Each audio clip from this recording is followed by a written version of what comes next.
Sitting in a worship service in February 2004 at Deerbrook, I just finished filling in the blanks in the bulletin when I sensed God telling me that these are important.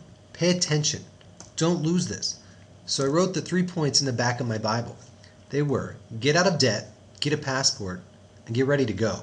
It would be several years later before we were at the point where we were actually ready to go and could respond to God in the same way Isaiah did by saying, "Here am I, send me." John Piper reminds us that missions is not the ultimate goal of the church. Worship is.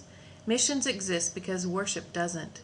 Missions are a temporary necessity, but worship abides forever.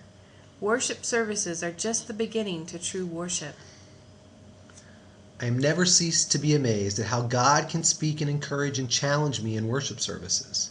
When we first arrived in France for language school and had extremely limited vocabulary, we still went to French worship services, and at our language school, one of the first sermons I heard was on the parable of the 5 loaves and 2 fish, and what seemed impossible to the disciples, feeding 5,000 people with 5 loaves of bread and 2 fishes, was totally possible with Jesus Christ.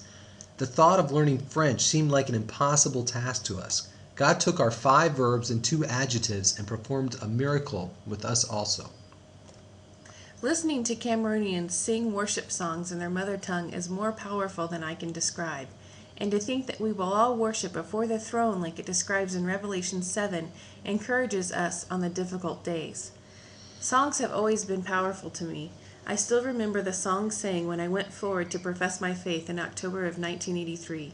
I struggle at times with not having the comfort I used to have and not having the things I used to have. In a worship service a few months ago, the song Knowing You started. As I was singing the words, they sunk deep into my heart. All this world reveres, all I once thought gain, spent and worthless now compared to knowing Jesus.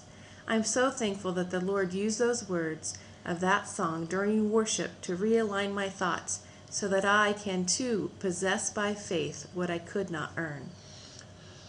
Our prayer for you today is that today's worship service will challenge, encourage, and bless each one of you.